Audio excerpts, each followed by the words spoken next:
रानी लक्ष्मीबाई का नाम इतिहास के पन्नों में स्वर्ण अक्षरों में लिखा गया है। उनकी वीरता ने क्रूर अंग्रेज सैन्य अधिकारियों को भी तारीफ करने को मजबूर कर दिया था। कॉर्नेट कॉम ने लिखा, वो बहुत ही अद्भुत और बहादुर महिला थी। यह हमारी खुशकिस्मती थी कि उनके पास उन्हीं के जैसे आदमी नहीं थे। लक्ष्मीबाई के जीवन से जुड़े ये कुछ तथ्य किसी के भी रोंगटे खड़े करने के लिए पर्याप्त है।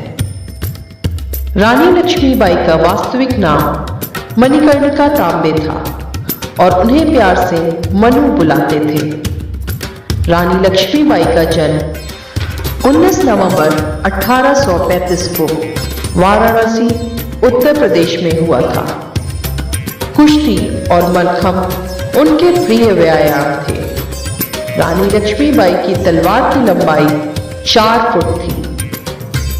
महज 14 साल की उम्र में ही रानी लक्ष्मीबाई का विवाह उत्तर भारत में स्थित झांसी राज्य के नरेश महाराज गंगाधर राव नेवाल से हुआ। झांसी की रानी की शादी का कार्ड, जिसमें मुहूर्त के साथ उनके विवाह की तारीख 19 मई के तौर पर अंकित है।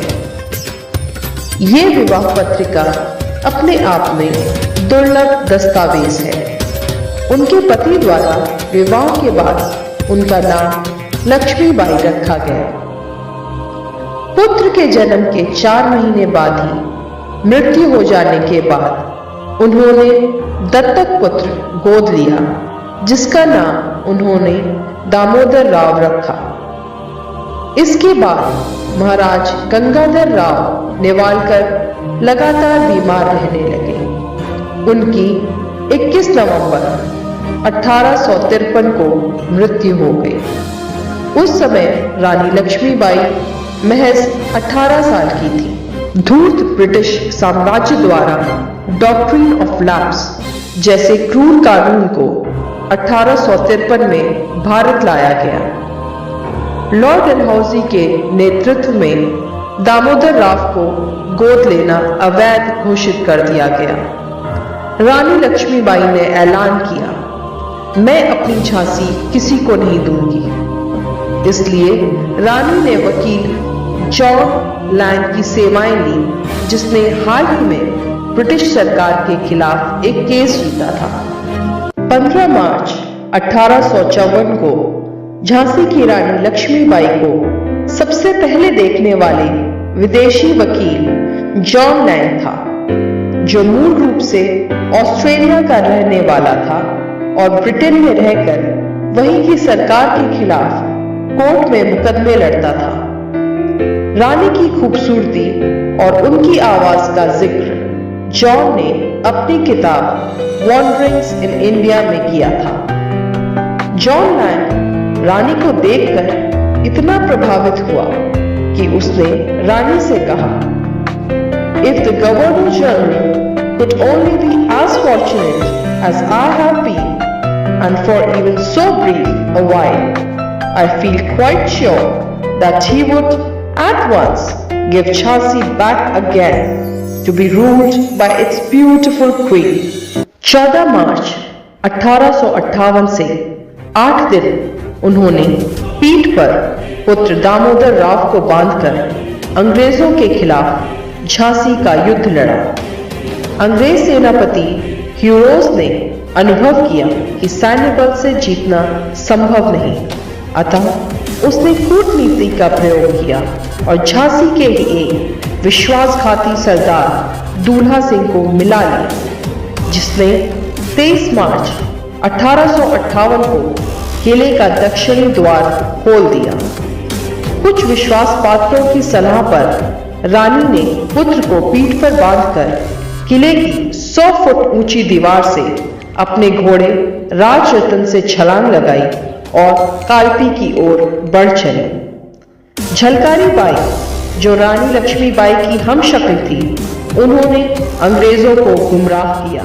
इस युद्ध में रानी अगले 24 घंटे में तकरीबन 93 मील की दूरी तय करने के बाद कालपी पहुंची। रानी लक्ष्मीबाई की धर्म के प्रति अद्भुत निष्ठा की वजह से समूचे अंचल का संत समाज उनकी सुरक्षा के लिए समर्पित भी रहा। नौगजा रोड पर जब वे युद्ध में फंस गई थीं, तब उनकी सुरक्षा के लिए साधु पहुंचे। यहां 370 साधुओं ने बलिदान देकर उन्हें सुरक्षित निकाला। इसके बाद वे नाले के पास शत्रुओं से बुरी तरह घिर गईं, तब भी सैकड़ों साधुओं ने अपना बलिदान दिया। ये साधु किसी रियासत के लिए नहीं, बल्कि देश की आजादी के लिए लड़े। ग्वालियर में जब उनकी सेना ने प्रवेश किया, तो उन्होंने अपने सरदारों को दो टूक आदेश दिया था कि प्रजा के साथ किसी तरह की लूटपाट नहीं होनी चाहिए। इसका सीधा असर स्थानीय लोगों के क्रांति में दिए योगदान में दिखा। उन्होंने सरलता से ग्वालियर पर अधिकार कर लिया। उनकी सेना में बिना किसी भेदभाव के हिंदू और मुसलमान थे।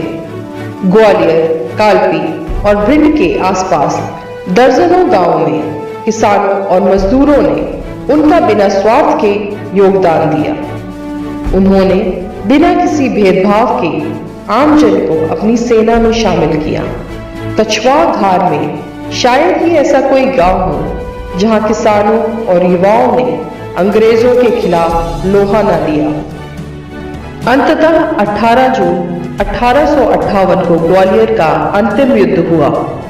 अंग्रेजों की तरफ से कैप्टन रॉड्रिक ब्रिग्स पहला शख्स था जिसने रानी लक्ष्मीबाई को अपनी आंखों से लड़ाई के मैदान में लड़ते हुए देखा। उसके शब्दों में उन्होंने घोड़े की लगाम अपने दांतों से दबाई हुई थी। वे दोनों हाथों से तलवार चला रही थी और एक साथ दोनों तरफ वार कर रही थी। घोड़ा नया था क्योंकि रानी का घोड़ा राजरतन पिछले युद्ध में मारा गया था। रानी लक्ष्मीबाई की मृत्यु कैसे हुई, इस पर थोड़ा मतभेद है। लॉर्ड कैनिंग की रिपोर्ट सर्वाधिक विश्वसनीय मानी जाती है। इसके मुताबिक रानी को एक सैनिक ने पीछे से गोली मारी थी। अपना घोड़ा मोड़ते हुए लक्ष्मीबाई ने भी उस पर वार किया। एक अंग्रेज की तलवार उनके सर पर इतनी तेजी से लगी कि उनका माथा फट गया और वे उसमें निकलने वाले खून से लगभग अंधी हो गई। उनके अंगरक्षक सैनिक उन्हें पास के मंदिर में ले गए। मंदिर के पुजारियों से उन्होंने मृत्यु से पहले बोला, अंग्रेजों के हाथ मेरा शरीर नहीं आना चाहिए। अपने पुत्र दामोदर को आपकी देखरेख में छोड़ रही हूं। 18 जून 1858 रानी लक्ष्मीबाई की मृत्यु हो गई। रानी ने अपनी सेना का कुशल नेतृत्व किया और मात्र 23 वर्ष की अल्पायु में ही उन्होंने वीर गति को प्राप्त किया।